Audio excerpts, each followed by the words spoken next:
Hi viewers, welcome to our channel. ప్రస్తుతం మనతో పాటు writer and director Kanagala Jayakumar గారు మన స్టూడియోకి అయితే వచ్చేసారు. సో సినిమాలకు సంబంధించి కొన్ని ఇంట్రెస్టింగ్ విషయాలు ఆయనతో ముచ్చటిద్దాం. సార్ నమస్కారం. సార్ నమస్కారం అండి. సార్ ఇవాళ ఎవరి గురించి సార్ చెప్పబోయేది? ఇవాళ ఒక ప్రముఖ దర్శకురాలు, మామూలు దర్శకురాలు కాదు, గిన్నిస్ బుక్ వరల్డ్ రికార్డ్ సంపాదించినటువంటి ఒక తెలుగు దర్శకురాలు. సావిత్రి ఇంతకుముందు డైరెక్షన్ చేసింది, భానుమతి అంతకుముందు డైరెక్షన్ చేసింది. వాళ్ళిద్దరు సొంత సినిమాలు డైరెక్ట్ చేశారు. కానీ ఈవిడ సొంత సినిమాలతో పాటు బయట సినిమాలు కూడా డైరెక్ట్ చేసింది. ఆవిడ పేరు ఇప్పటికే అర్థమైంది, విజయ నిర్మల గారు. నేను ఒకసారి దేవులపల్లి కృష్ణశాస్త్రి గారి ఇంట్లో ఉంటే ఆవిడ విజయ నిర్మల వచ్చింది. విజయ నిర్మల్ వచ్చి కృష్ణశాస్త్రి గారితో మాట్లాడాలి అని అంటే సరే నేను పక్క రూమ్లోకి వెళ్ళా. వాళ్ళు ఏదో మాట్లాడుకుని వెళ్ళారు. ఆ వెళ్ళిన కారణం ఏంటంటే కృష్ణశాస్త్రి గారికి ఒక మనవరాలు ఉంది, రేఖ అని. ఆ రేఖ అనే అమ్మాయిని విజయ నిర్మల కొడుకు నరేష్ ప్రేమించాడు. సో ఆ విషయంలో ఆవిడ అక్కడికి వచ్చిందనమాట. తర్వాత నేను తెలుసుకున్నది ఏంటంటే ఈ నరేష్ అనేవాడు రేఖ బ్రదర్కి ఫ్రెండ్. రేఖ బ్రదర్ బబ్బులు అని కృష్ణశాస్త్రి గారి మనవరాలు రేఖ. ఈ బబ్బులు అనేటటువంటి అతనికి ముందుగా బబ్బులు అనేవాళ్ళం. అతనికి సుబ్బరాయ శాస్త్రి అనే పేరుంది, బట్ మేము బబ్బులు అనేవాళ్ళం. సో నరేష్ ఇతను బాగా ఫ్రెండ్స్. ఆ విధంగా నరేష్ వీళ్ళ ఇంటికి వస్తూ ఉండేవాడు. ఆ ఇంటికి వచ్చేటప్పుడు నరేష్కి రేఖకి ఒక పరిచయం ఏర్పడింది. ఆ పరిచయం ప్రేమగా మారింది. ప్రేమగా మారి నరేష్ ఆ అమ్మాయిని పెళ్లి చేసుకుంటాను అని అడిగాడు. ఆ విషయం మాట్లాడడానికి విజయ నిర్మల గారు వచ్చి వెళ్ళారని తర్వాత నాకు చెప్పారు వాళ్ళు. అయితే అప్పటికి నరేష్కి ఆల్రెడీ మ్యారేజ్ అయిపోయింది, విడిపోయారు. ఇది సెకండ్ ఎఫ్ఐఆర్ అనమాట. సో అప్పుడు ఏంటంటే ఆవిడ వెళ్ళిపోయిన తర్వాత దేవులపల్లి కృష్ణశాస్త్రి గారు న్యూట్రల్గా ఉన్నారు. వాళ్ళ రేఖ బ్రదర్ ఏమో వాడి గురించి నాకు తెలుసు, వద్దు, ఈ మ్యారేజ్ వద్దు అని చెప్పాడు అమ్మాయితో. ఫాదర్ కూడా చెప్పాడు. ఫాదర్ అంటే బుజ్జా గారు, బొమ్మల బుజ్జా అంటారు, దేవులపల్లి కృష్ణశాస్త్రి గారి కొడుకు. చాలా ఫేమస్ కార్టూనిస్ట్ ఆయన, బాపు గారి కాంటెంపరీ ఆయన. సో రేఖ బ్రదర్ వద్దన్నాడు, తర్వాత వాళ్ళ ఫాదర్ వద్దన్నారు ఆ మ్యాచ్ అని. అంటే అప్పుడు తర్వాత నరేష్ వచ్చి, ఏమండి నాకు ఇంతకుముందు మ్యారేజ్ దానికి సంబంధం లేదు, నేను డైవర్స్ తీసుకున్నాను, మా ఫాదరు మదర్తో నేను సెపరేట్గా ఒక ఇల్లు తీసుకొని మా ఇద్దరం అక్కడ ఉంటాము, సో మీ అమ్మాయిని పువ్వులో పెట్టి పూజిస్తాను అది ఇదని చెప్పారు. అమ్మాయికి ఆల్రెడీ ఇష్టం, because she is already in love with him. So ఆ మ్యారేజ్ జరిగిందనమాట. ఆ విధంగా నేను విజయ నిర్మల గారిని ఫస్ట్ టైం అక్కడ చూడటం. తర్వాత విజయ నిర్మల గారు షీ స్టార్టెడ్ హెర్ కెరీర్, బాలనటిగా కెరీర్ స్టార్ట్ చేసింది ఆవిడ. బాలనటిగా కెరీర్ స్టార్ట్ చేసి తర్వాత కథానాయికగా వచ్చి తర్వాత దర్శకురాలై 44 సినిమాలు డైరెక్ట్ చేసింది. 44 సినిమాలు డైరెక్ట్ చేసినటువంటి లేడీ డైరెక్టర్ ప్రపంచంలో ఎవరు లేరు. ఆ క్రెడిట్ మనకి తెలుగు చలనచిత్ర పరిశ్రమకే తీసుకొచ్చింది ఆవిడ, విజయ నిర్మల గారు. ఆవిడ బాలనటిగా స్టార్ట్ చేసింది. బాలనటిగా స్టార్ట్ చేసేటప్పుడు ఆవిడ ఫిల్మ్ బ్యాక్గ్రౌండ్ ఏంటంటే వాళ్ళ ఫాదరు రామ్మోహన్ రావు గారు, విజయ నిర్మల ఫాదరు, ఆయన వాహిని స్టూడియోలో సౌండ్ ఇంజనీర్గా చేసేవాడు. సో ఫిలిం ఫ్యామిలీకి సంబంధించినటువంటి ఫ్యామిలీనే పుట్టింది ఆవిడ. మెడ్రాసులోనే పుట్టింది. తర్వాత చిన్నప్పుడు నుంచి డాన్స్ అది నేర్చుకుంది. మొట్టమొదట బాలనటిగా ఎంటర్ అయింది ఆవిడ. ఆ బాలనటిగా చేసినటువంటి సినిమా మత్స్యరేఖ అని ఒక సినిమా. దానికి పుల్లయ్య గారు పి పుల్లయ్య గారు అని డైరెక్టర్, చాలా పాత తరం డైరెక్టరు, చాలా అద్భుతమైనటువంటి డైరెక్టరు. వెంకటేశ్వర మహాత్యం అనేటటువంటి అద్భుతమైన సినిమా 2 సార్లు తీశాడు ఆయన, పుల్లయ్య గారు. సో ఆ పుల్లయ్య గారి గురించి తెలియని వాళ్ళంటూ ఇండస్ట్రీలో ఉండరు. అందరూ కురుదురులా అందరూ డాడీ డాడీ డాడీ అని పలకరిస్తారు ఆయన్ని. ఆయన తీసినటువంటి మత్స్యరేఖలో బాలనటిగా యాక్ట్ చేసింది. ఆ అవకాశం ఎలా వచ్చిందంటే రావు బాల సరస్వతిని గాయనీమణి, చాలా మంచి గాయకురాలు. ఆవిడేమో విజయ నిర్మలకి రిలేషన్ అయితే ఈవిడ తీసుకెళ్ళి ఆ మత్స్యరేఖ అనేటువంటి సినిమాలో బాలనటిగా నటింప చేయటానికి ఈవిడ తీసుకెళ్తే అప్పుడు చిన్నపిల్ల విజయ నిర్మల. సో ఆవిడ ఏం యాక్ట్ చేయాలి, ఒక సీన్లో ఏడవాలి, ఒక సీన్లో నవ్వాలి. సరే కెమెరా ముందు పెట్టి ఏడవమన్నారంట. ఏడవమంటే ఏడకపోతే పుల్లయ్య గారు ఏంటంటే వేసే దొంగబండ అని ఆయన బూతులు చక్కగా మాట్లాడతాడు. బాగా తిట్టాడంట. తిట్టేసరికి ఏడ్చిందంట. ఆ ఏడ్చేటప్పుడు షాట్ తీశారంట. తర్వాత ఆ షాట్ అయిపోయిన తర్వాత నవ్వమన్నారంట. నవ్వమన్నా కూడా నవ్వట్లా. అప్పుడు బిస్కెట్లు చాక్లెట్ తీసి చూపిస్తే ఇస్తామనంటే అప్పుడు నవ్విందంట. ఆ నవ్వేటప్పుడు షాట్ తీశారంట. ఆ విధంగా బాలనటిగా ఆవిడ కెరీర్ స్టార్ట్ అయింది. తర్వాత తమిళ సినిమాల్లో కూడా బాలనటిగా చేసింది. షీ స్టార్టెడ్ బాలనటిగా కెరీర్ స్టార్ట్ చేసి తర్వాత హీరోయిన్ అయ్యిందనమాట. ఈవిడ కెరీర్లో 44 సినిమాలు డైరెక్ట్ చేసిందని చెప్పాం కదా. అందులో ఫస్ట్ మలయాళ సినిమా డైరెక్ట్ చేసింది. తర్వాత తమిళ సినిమా ఒకటి డైరెక్ట్ చేసింది. మిగతావి ఇంకా 42 సినిమాలు ఉన్నాయి. 42 సినిమాల్లో 20 సినిమాలు సొంత విజయకృష్ణ బ్యానర్తో, వాళ్ళ బ్యానర్ విజయకృష్ణ బ్యానర్లో చేసింది. తర్వాత 22 సినిమాలు బయట వాళ్ళ పిక్చర్స్ చేసింది. అంటే ఆవిడ మీద లేడీ డైరెక్టర్ అయినా సరే ఆవిడ మీద అంత కాన్ఫిడెన్స్ ఉంచి ఆవిడకి డైరెక్షన్ ఇచ్చారనమాట. అందులో ఆవిడ చేసినటువంటి సినిమా మీనా అని చాలా బ్రహ్మాండంగా ఆడింది. అది ఎద్దనపూడి సులోచనారాయణ నవల. అది మీనా అని 2 వాల్యూమ్స్ ఆ కథ. అది దుక్కుపాటి మధుసూదన్ రావు గారి దగ్గర రైట్స్ ఉన్నాయి. అప్పుడు దుక్కుపాటి మధుసూదన్ రావు గారి దగ్గరికి వెళ్ళి ఏమండి మీనా నవల నేను చేద్దాం అనుకుంటున్నాను, రైట్స్ మీ దగ్గర ఉన్నాయి కదా, నాకు అమ్ముతారా అని అడిగిందంట. అడిగితే దుక్కుపాటి మధుసూదన్ రావు గారు అన్నారు, హీరో ఎవరు అన్నాడు. ఇంకెవరండి, కృష్ణ గారు హీరో చేస్తారు అన్నాడు. అప్పటికి కృష్ణ గారు కౌబాయ్ సినిమాలు చేస్తూ ఉన్నాడు. ఇప్పుడు ఈ కథలో మీనా అనేటటువంటి కథలో పంచికట్టు ఆ కాస్ట్యూమ్తో యాక్ట్ చేయాలి. ఇప్పటి వరకు తుపాకీ పట్టుకొని కౌబాయ్ సినిమాలో యాక్ట్ చేస్తున్నాడు కృష్ణ, ఈ క్యారెక్టర్కి ఏం నప్పుతాడు అని సందేహం వ్యక్తం చేశాడంట దుక్కుపాటి మధుసూదన్. కాదండి, మీనా నవల నేను చాలా బాగా చదివాను, ఆయన చేత నేను చేయించుకుంటాను, ఆ క్యారెక్టరు ఆయన సూట్ అవుతాడు, నాకు డెఫినెట్గా ఈ సబ్జెక్ట్ మీద నమ్మకం ఉంది, అలాగే కాస్టింగ్ మీద చాలా కాన్ఫిడెన్స్ ఉందని అందంట. అప్పుడు ఆవిడ కాన్ఫిడెన్స్కి మెచ్చుకుని ఆ మీనా నవల రైట్స్ అన్ని ఈవిడికి ఇచ్చాడు. ఇచ్చిన తర్వాత ఆ మీనా సినిమా తీసింది. ఈ సినిమా తీయటానికి ముందు హీరోయిన్ అయిన తర్వాత సాక్షి అనే సినిమాలోనే యాక్ట్ చేసింది బాపు గారి డైరెక్షన్లో. అప్పుడు అందులో కృష్ణ హీరో, ఈవిడ హీరోయిన్. ఆ సినిమా చేస్తూనే హీరోయిన్గా యాక్ట్ చేస్తూనే బాపు గారు డైరెక్షన్ అబ్జర్వ్ చేసింది. బాపు గారు షార్ట్స్ డివైడ్ చేయటం, తర్వాత ఆ షార్ట్స్ పక్కన బొమ్మలు వేయటం, అదంతా చూసి చాలా ఇంట్రెస్టింగ్ అనిపించింది ఈవిడికి. సో ఈ విధంగా షార్ట్స్ డివైడ్ చేయటం, ఆ బాపు గారు షార్ట్కి బొమ్మ వేయటం, ఆ డ్రాయింగ్ రావటం, ఇదంతా చూసి ఈవిడికి డైరెక్షన్ మీద ఆసక్తి పెరిగింది. ఆసక్తి పెరిగిన తర్వాత కొన్ని సినిమాల్లో హీరోయిన్ అయిన తర్వాత సో సాక్షిలోనే కలిశారు వీళ్ళిద్దరు. ఎవరు, విజయ నిర్మల, కృష్ణ గారు. సాక్షి సినిమాలోనే కలిశారు. తర్వాత ప్రేమించుకున్నారు, పెళ్లి చేసుకొని ఒక జంట అయ్యారు.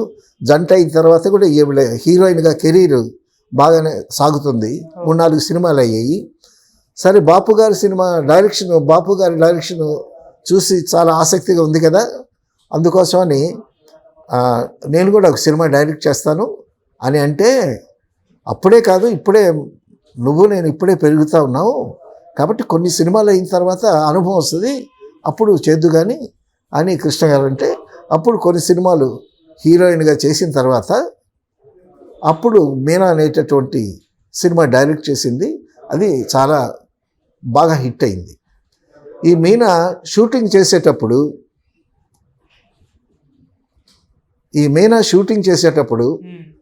బాగా తరోగా ప్రిపేర్ అయింది ఆవిడ. నవల బాగా చదివి మంచి స్క్రీన్ ప్లే రాసుకుంది.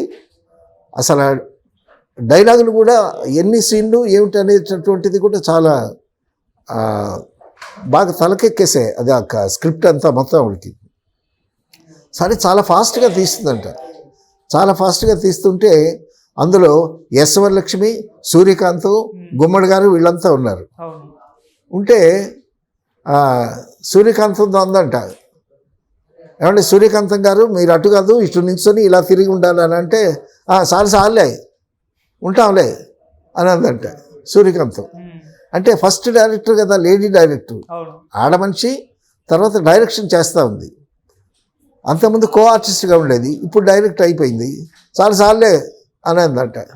తర్వాత ఎస్ వరలక్ష్మి మేకప్ వేసుకొని డ్రెస్ వేసుకొని షూటింగ్కి వస్తే అప్పుడు విజయ నిర్మల్ గారు అన్నారంట, ఏమంటే ఇంత మేకప్ పనికిరాదు, అలా మేకప్ ఎలా ఉండకూడదు, డ్రెస్ ఎలా ఉండకూడదు అని చెప్పి అంటే, మాకు తెలుసులేవమ్మా అందంట ఎస్ వరలక్ష్మి. కాదండి ఈ క్యారెక్టర్కి అలా ఉంటే బాగుండదు, ఇలా ఉండాలి అని సరే ఆ హెయిర్ డ్రెస్సు తర్వాత కాస్ట్యూమ్ మార్పించిందంట. తర్వాత గుమ్మడి గారికి చెప్తుందంట ఈవిడ. గుమ్మడి గారు చాలా అప్పటికే బాగా అనుభవం ఉన్నటువంటి ఆర్టిస్టు, మంచి ఆర్టిస్టు. టకా యమా స్పీడ్గా తీస్తుందంట షార్ట్స్. తీస్తుంటే గుమ్మడి గారు ఏం డైరెక్షన్, ఈ డైరెక్షన్ ఏంటి ఇంత స్పీడ్గా తీస్తుంది అది ఇదని ఇలాగా ఆర్టిస్టులందరూ ఆవిడ మీద నమ్మకం లేక ఏం తీస్తుందో గుమ్మడి గారు అన్నారంట, ఏం ఫాస్ట్గా తీస్తున్నావు, అసలు ఏం తీస్తున్నావు నీకు తెలుసా అది ఇదని అంటే, అప్పుడు ఆఖరికి కోపం వచ్చి గుమ్మడి గారు విగ్గు తీసేసాడంట. తీసేస్తే అప్పుడు ఆ రాత్రికి ఆవిడ షూట్ చేసిన రష్ అంతా కట్ చేసి ఆర్డర్లో పెట్టి అది ప్రొజెక్షన్ వేసి గుమ్మడి గారికి చూపించిందంట. చూపించిన తర్వాత అప్పుడు గుమ్మడి గారు, వామ్మో చాలా బాగా తీసావమ్మా నువ్వు, ఫాస్ట్గా తీస్తున్నావు, అందుకు నాకు డౌట్ వచ్చింది, నువ్వు మామూలు దానివి కాదు, పని రాక్షసి నువ్వు అని అన్నాడంట. అప్పటి నుంచి ఆవిడకి విజయ నిర్మల్ గారికి పని రాక్షసి అనేటటువంటి పేరు సార్థకమైపోయింది. పని రాక్షసుడేమో దాసనారాయణ గారు, పని రాక్షసు మాత్రం విజయ నిర్మల్ గారు. లేకపోతే ఒక ఆడమనిషి 44 సినిమాలు డైరెక్ట్ చేసి world record, Guinness book of world రికార్డ్స్లో పేరు సంపాదించడం అంటే మామూలు విషయమా? పైగా తమిళ్ ఒకటి డైరెక్ట్ చేసింది, మలయాళం ఒకటి డైరెక్ట్ చేసింది. తర్వాత మొట్టమొదట డైరెక్షన్ చేస్తామంటే కృష్ణ గారు చెప్పారంట, మలయాళంలో సినిమా తీస్తే బడ్జెట్ తక్కువ అవుద్ది, కాబట్టి నువ్వు ఫస్ట్ డైరెక్షన్ చేస్తున్నావు కాబట్టి సో మనం సొంత డబ్బులతోనే చేద్దాం, ఎందుకంటే ఖర్చు మలయాళం తక్కువ అవుతుంది అని సజెస్ట్ చేస్తే అప్పుడు మలయాళంలో సొంత డబ్బులతో సొంత డైరెక్షన్లో సినిమా చేసింది. అది హిట్ అయింది. సో అక్కడి నుంచి తర్వాత తమిళ్ సినిమా కూడా ఒకటి చేసింది. అలాగా క్రమేపీగా హీరోయిన్గా అవకాశాలు రావటం, సాక్షిలో కృష్ణ గారు పరిచయం అవటం, వాళ్ళిద్దరూ పెళ్లి చేసుకోవటం, తర్వాత మీనా సినిమా తీయటం. అప్పటికే ఆమెకి చాలా పెద్ద పేరు చేసింది, మంచి దర్శకురాలుగా. మహారాజ లాంటి రైటర్నే సెట్లో దబాయించి చేసేదంట. మహారాజు గారే చాలా ఇదిగా ఉంటాడు, చాలా టఫ్గా ఉంటాడు ఆయన. అటువంటి మహారాజుని చాలా నువ్వు రాసిన డైలాగులు నాకు ఎలా కావాలి ఎలా రాసిపెట్టు అని డిమాండ్ చేసి రాయించుకున్న పరిస్థితి అని అప్పట్లో అనుకోవటం నేను విన్నా. సో ఆ విధంగా ఒక తను బాలనటిగా ఎంట్రీ ఇచ్చి కథానాయిక అయ్యి తర్వాత దర్శకులయ్యి ఇన్ని యాంగిల్స్లో ఆవిడ షీఈ్ ఎ టఫ్ లేడీ అని ఇండస్ట్రీలో పేరు వచ్చింది ఆవిడ. సో ఆవిడ దగ్గర పనిచేసేటప్పుడు కూడా చాలా జాగ్రత్తగా ఉంటారు. తర్వాత హీరోయిన్స్ వస్తారు కదా, ఆ హీరోయిన్స్ ఈవిడ షూటింగ్ ఉందంటే కాస్త చాలా జాగ్రత్తగా ఉంటారు. పక్కన కృష్ణ గారు ఉంటారు. కృష్ణ గారితో చనువుగా మాట్లాడటం కానీ, పక్కకి వెళ్ళి గుడ్ మార్నింగ్ అని ఆయన పక్కన కూర్చోవటం కానీ, ఇట్లా కంటితో చూస్తే హీరోయిన్స్ భయపడేది, అంత టఫ్గా ఉండేది. తర్వాత డైరెక్టర్కి ఆ క్వాలిటీస్ కావాలి, సెట్లో కంట్రోల్ చేయాలి. డైరెక్టర్ వీక్గా ఉంటే కమెడియన్స్ కూడా నెతికెక్కుతారు. సో అటువంటి స్టబర్న్ మైండ్తో, చాలా కన్విక్షన్తో సబ్జెక్ట్ బాగా ప్రిపేర్ అయ్యి డైరెక్షన్ చేస్తూ ఆ సెట్ని అంత సైలెంట్గా మెయింటైన్ చేసేదంట. తర్వాత గిన్నిస్ బుక్ ఆఫ్ వరల్డే రాకుండా ఆవిడకి రఘుపతి వెంకయ్య గారి అవార్డు కూడా వచ్చింది. తర్వాత చాలా గొప్ప సాహసం ఏంటంటే దేవదాసు సినిమా డైరెక్ట్ చేయటం. దేవదాసు సినిమా నాగేశ్వరరావు గారు తీశారు. దేవదాసు సినిమాని బెంగాలీలో తీశారు, హిందీలో తీశారు.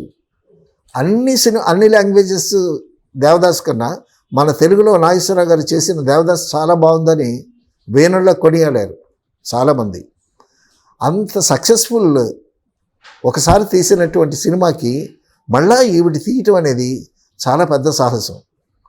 అప్పుడు వీళ్ళు దేవదాసు సినిమా తీసేటప్పుడు నాగేశ్వరరావు గారు అమెరికాలో ఉన్నారు. వీళ్ళు దేవదాసు సినిమా తీస్తున్నారు అని తెలిసైనా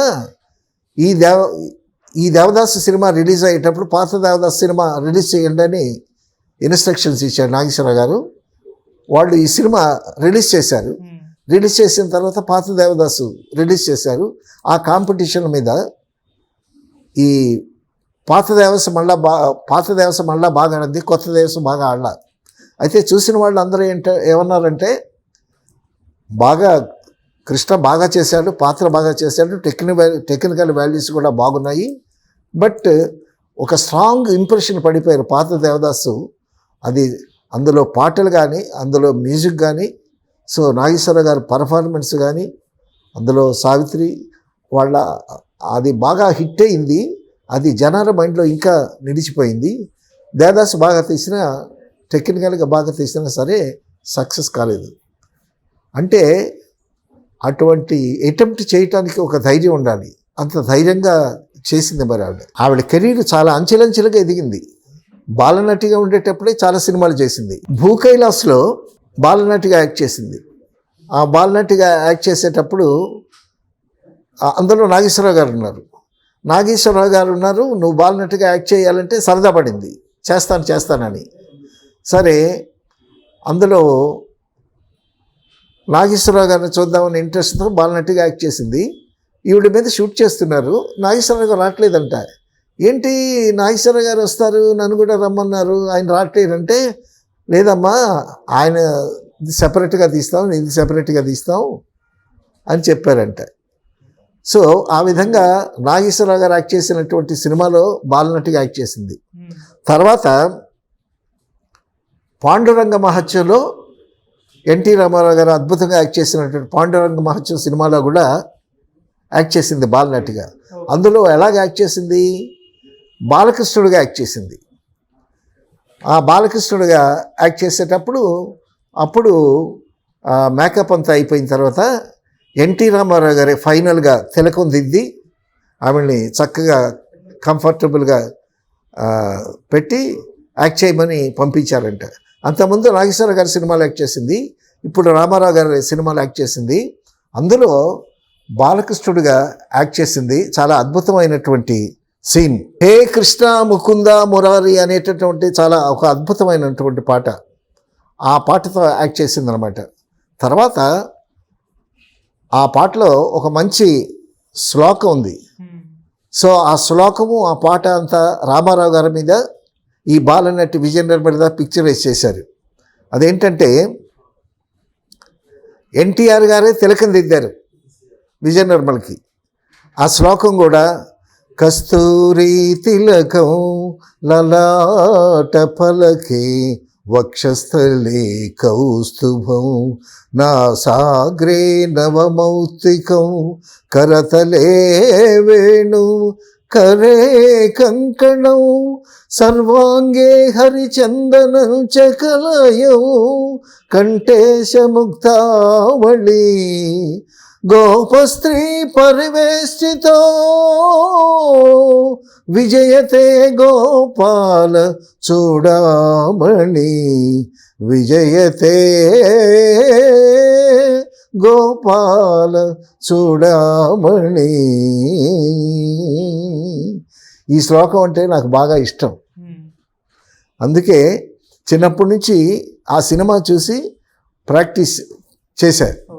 సో ఈ శ్లోకం మీద ఆవిడ బాలకృష్ణుడిగా నటించింది. ఆ సినిమా చూస్తూ ఉంటే ఎన్టీ రామారావు గారు విజయ నిర్మల పిక్చరైజ్ చేశారు, బాలకృష్ణుడిగా యాక్ట్ చేసింది. ఆ సినిమా చాలా పెద్ద హిట్ అయింది.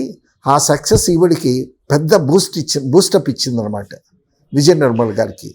ఆవిడ కెరీరు అలా గ్రాఫ్ చాలా బాగా పెరిగింది. చెన్నైలో వాణిమహల్ అనే ఒక మంచి ఆడిటోరియం ఉంది టీ నగర్లో. ఆ టీ నగర్లో ఈవిడ డ్యాన్స్ పర్ఫార్మెన్స్ అరంగేట్రం అంటామే, ఆ అరంగేట్రం పర్ఫార్మెన్స్ ఇచ్చిందంట. ఇచ్చేటప్పుడు అప్పుడు ఎన్టీ రామారావు గారు వీళ్ళంతా వచ్చారు చూడడానికి. ఎన్టీ రామారావు గారు ఒక స్టీల్ గిన్నె బహుమతిగా ఇచ్చారంట. ఇప్పుడు వెండి కప్పులు కాదు, తర్వాత వెండి కప్పులు వచ్చి, అప్పుడు స్టీల్ గిన్నె అంటే చాలా గొప్పదే. సో ఆ విధంగా ఎన్టీ రామారావు గారిని చూసి ఎన్టీ రామారావు గారి చేత అభినందించబడి ఎన్టీ రామారావు గారి దగ్గర నుంచి ఒక బహుమతి తీసుకున్నది. సో బాలనటిగా చాలా విజయాలు చేసింది. తర్వాత తమిళ్లో కూడా చాలా సినిమాలు చేసింది ఆవిడ. హీరోయిన్ అయిన తర్వాత ఫస్ట్ హీరోయిన్గా రంగుల రాట్నంతో బిఎన్ రెడ్డి గారు, ఆ బిఎన్ రెడ్డి గారు ఆ డాన్స్ పర్ఫార్మెన్స్ చూసి అప్పుడు రంగుల రాట్నం తీస్తున్నారు. కొత్త ఆర్టిస్టులు అందరితో రంగుల రాట్నం తీయాలని అనుకుని విజయ నిర్మల్ని తనలో పెట్టారనమాట. అందులో చంద్రమోహన్ ఫస్ట్ టైం. సో విజయ నిర్మల్కి చాలా ఒక ప్రధానమైనటువంటి పాత్ర ఇచ్చారు. ఆ సినిమా హిట్ అయింది. ఆ సినిమా హిట్ అయిన తర్వాత హీరోయిన్గా అవకాశాలు, ఒక సినిమా హిట్ అయితే చాలు కదా, చాలా అవకాశాలు వస్తాయి. ఆ విధంగా బాలనటిగా మంచి కెరీర్ వచ్చింది, హీరోయిన్గా మంచి కెరీర్ వచ్చింది. మలయాళంలో తీసినటువంటి ఫస్ట్ సినిమా ఆవిడ సొంత డబ్బులతో ఆవిడ సొంతంగా డైరెక్ట్ చేస్తూ తీసినటువంటి సినిమా భార్గవ నిలయం. అది కూడా బాగానే ఆడింది. బాలనటిగా రామారావు గారితో యాక్ట్ చేసేటప్పుడు పాట, అంతకుముందు నాగేశ్వరరావు గారితో యాక్ట్ చేసేటప్పుడు కూడా పాట. రాముని అవతారం రవికుల సోముని అవతారం అనేటటువంటి పాట. తర్వాత చిన్నప్పటి నుంచి డాన్స్ నేర్చుకుంది, పాటలు సంగీతం కూడా నేర్చుకుంది. అవన్నీ బాగా హెల్ప్ అయ్యాయి ఆయనకి. వీళ్ళ ఫాదర్ ఆల్రెడీ వాహిని స్టూడియోలో రామ్మోహన్ రావు గారని సౌండ్ ఇంజనీర్ కదా, ఈయన సౌండ్ ఇంజనీర్గా పనిచేసేవాడు. ఇప్పుడు వాహినిలో సౌండ్ ఇంజనీర్ అనగానే మనకి కె విశ్వనాథ్ గారు కూడా వాహిని స్టూడియోలో సౌండ్ ఇంజనీర్గా పనిచేశాడు. సో రామ్మోహన్ రావు గారు, కె విశ్వనాథ్ గారు సౌండ్ ఇంజనీర్స్గా పనిచేస్తున్నారు. పనిచేస్తుండేటప్పుడు బాల సరస్వతి ఏమో ఈ విజయ నిర్మల్ గారిని తీసుకువెళ్ళి పుల్లయ్య గారికి పరిచయం చేయొచ్చు. ఆ విధంగా బాలనటిగా కెరీర్ స్టార్ట్ చేసి తెలుగులో బాలనటిగానే నాగేశ్వరరావు గారి సినిమాల్లో, ఎన్టీ రామారావు గారి సినిమాలో పనిచేసి తమిళ్లో కూడా యాక్ట్ చేసింది బాలనటిగా. తర్వాత తమిళ్లో శివాజీ గణేశన్ అనుకుంటా ఒక సినిమా డైరెక్ట్ చేసింది తమిళ్లో కూడా. మొత్తం మలయాళంలో ఒక సినిమా, తమిళ్లో ఒక సినిమా, తర్వాత తెలుగులో 42 సినిమాలు. 42 సినిమాలు, 20 సినిమాలు సొంతంగా డైరెక్ట్ చేసింది. తర్వాత 22 సినిమాలు బయట ప్రొడ్యూసర్స్కి చేసింది. సో ఇటు గిన్నీస్ బుక్ ఆఫ్ వరల్డ్ రికార్డ్స్లోను, తర్వాత రఘుపతి వెంకయ్య నాయుడు గారి అవార్డు కూడా తీసుకున్నటువంటి ఒక మంచి బాలనటిగా, ఒక నాయికగా, ఒక దర్శకురాలుగా అన్ని సినిమాలు చేసి గొప్ప రికార్డు సృష్టించినటువంటి ఘనత మన తెలుగు ఇండస్ట్రీకి ప్రపంచంలోనే క్రెడిట్ విజయ నిర్మల గారు. ఆవిడ మెయినా డైరెక్ట్ చేసేటప్పుడు ఎంతమంది ఆవిడ విషయంలో ఈ డైరెక్షన్ ఏంటి, ఇంకేమి చేతనవును అని అనుకున్నా సరే జాగ్రత్తగా ఆ స్క్రిప్ట్ అంతా జాగ్రత్తగా ఫాలో అయ్యి ఎవరెవరైతే ఈవిడ్ని విమర్శించారో వాళ్ళందరూ నోరు మూసుకునేటట్టు ఆ మీనా సినిమాని పెద్ద హిట్ చేసి వాళ్ళకి ప్రూవ్ చేసిందనమాట. తర్వాత మీనా అనేటటువంటి నవల చాలా పెద్ద అది 2 వాల్యూమ్స్ కథ. ఆ కథని నాగేశ్వరరావు గారితో తీద్దామని దుక్కుపాటి మధుసూదనరావుకు కొనిపెట్టుకుని ఇంత పెద్ద కథని ఎలాగ అబ్రిడ్జ్ చేయాలి అనేటటువంటి ఆలోచనలో దాన్ని పక్కన పెట్టి వేరే సినిమాలు చేస్తున్నారు. అటువంటి సమయంలో ఈవిడెళ్ళి ఆ రైట్స్ అడగటం, ఆయనేమో నువ్వేం చేస్తావమ్మా అంత పెద్ద కథ అది ఇదని అని అంటాం. కృష్ణ గారు హీరో అయితే ఈ క్యారెక్టర్కి సూట్ అవ్వడని ఆయన చెప్పటం. అప్పుడు అందంట, సార్ నేను మీనా నవల 90 సార్లు చదివానండి, సో నాకు ఆ సబ్జెక్ట్ మీద చాలా కాన్ఫిడెన్స్ ఉంది, కృష్ణ గారిని నేను ఆ క్యారెక్టర్కి చక్కగా మలుచుకుంటాను అని చెబితే అప్పుడు ఆవిడ చెప్పిన దానికి ఆయన చాలా సంతోషించి అప్పుడు రైట్స్ ఇచ్చారు. తర్వాత కృష్ణ గారు విజయ నిర్మల గారు చాలా బిజీగా వాళ్ళ మ్యారిటల్ కెరీర్ బాగా సాగింది, వాళ్ళ ప్రొఫెషనల్ కెరీర్ కూడా చాలా అద్భుతంగా సాగింది. తర్వాత పద్మాలయ స్టూడియో కట్టుకున్నారు. తర్వాత కృష్ణ గారు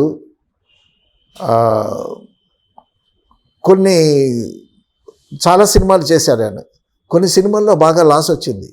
బాగా లాస్ వచ్చేటప్పుడు మంచి మోరల్ సపోర్ట్ ఇచ్చి విజయ నిర్మల గారు యాజ్ ఎ వైఫ్ ఆయనకి మంచి మోరల్ సపోర్ట్ ఇచ్చి స్టూడియో ఏదో ఫినాన్షియల్ క్రైసిస్ వచ్చి స్టూడియో కూడా వాళ్ళు తీసుకునేటటువంటి పరిస్థితి వచ్చేటప్పుడు ఈవిడ మోరల్ సపోర్ట్ ఇచ్చి ఆయనకి ధైర్యాన్ని ఇచ్చి తర్వాత ఆయన్ని మంచి భారీగా ఆవిడ్ని చక్కగా ట్రీట్ చేసి ఆయన ఆహార వ్యవహారాల్లో ఆయన కెరీర్లో వాటన్నిటిలో ఈవిడ మంచి సపోర్ట్ ఇచ్చి ఆవిడ్ని నిలబెట్టింది. సో బాలనటిగా కాకుండా, కథానాయిక కాకుండా, దర్శకురాలు కాకుండా, నిర్మాతగా కాకుండా తర్వాత ఒక మంచి గృహిణిగా కూడా చాలా తన జీవితాన్ని సార్థకం చేసుకుందని చెప్పుకోవచ్చు. తర్వాత విజయ నిర్మల్ గారు చాలా బాగా వంట చేస్తారంట. అక్కడ భోంచేసిన వాళ్ళు చాలామంది చెప్తారు చాలా అద్భుతంగా వంట చేస్తుందంట.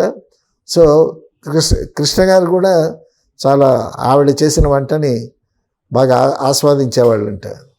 షూటింగ్ అయిపోయిన వెంటనే విజయ నిర్మల గారి ఇంటికి వచ్చేసిన తర్వాత ఆవిడ ఏదో స్నాక్స్ పెట్టడం, తర్వాత చక్కగా వండి పెడితే భోంచేసి రెస్ట్ తీసుకుంటూ మళ్ళీ షూటింగ్కి వెళ్ళటం. ఆ విధంగా ఆయన కెరీర్కి తర్వాత కృష్ణ గారు చాలా అందగాడు కదా. ఒకసారి ఆవిడ చెప్తుంది, ఒకసారి చెప్పింది ఆవిడ, బాపు గారు ఆఫీస్కి వెళ్ళిందంట. ఆఫీస్కి వెళితే ఆఫీస్లో అప్పుడు సాక్షి సెలక్షన్స్ అవుతున్నాయి, ఈవిడ్ని హీరోయిన్గా అనుకున్నారు, పిలిచారు, ఆఫీస్లో ఉంది. అప్పుడు కృష్ణ గారు ఎందుకు వచ్చారంటే, ఎవడి అబ్బాయి బాగున్నాడే, హీరోలాగా ఉన్నాడే అని అనుకుందంట. తర్వాత సాక్షి సినిమాకి అతనే హీరో అయ్యాడు. ఆవిడ ఇంటర్వ్యూలోనే చెప్పింది. సో మరి కృష్ణ గారిని ఎవరు ప్రపోజ్ చేశారు అని అంటే కృష్ణ గారే ప్రపోజ్ చేశారని కూడా చెప్పింది ఆవిడ. తర్వాత ఒక సందర్భంలో అందగాడు కదా నేను ఎట్టా వదులుకుంటానని కూడా చెప్పడం జరిగింది. సో ఆ విధంగా సాక్షి సినిమాలో వాళ్ళిద్దరూ జంట అవ్వటం, వాళ్ళిద్దరు కెరీర్ సైమల్టేనియస్గా ప్యారలల్గా స్టార్ట్ అవ్వటం, నటులుగా, దర్శకులుగా, నిర్మాతలుగా చాలా అద్భుతమైనటువంటి రికార్డు సృష్టించారు. ఇటు కృష్ణ గారు రికార్డు సృష్టించారు, తర్వాత ఈవిడ కూడా ఆ విధంగా రికార్డు సృష్టించారు. అటువంటి తర్వాత మ్యారేజ్ అయిన తర్వాత వాళ్ళ ఫాస్ట్ లైఫ్ ఎలా ఉందో మనకు అనవసరం.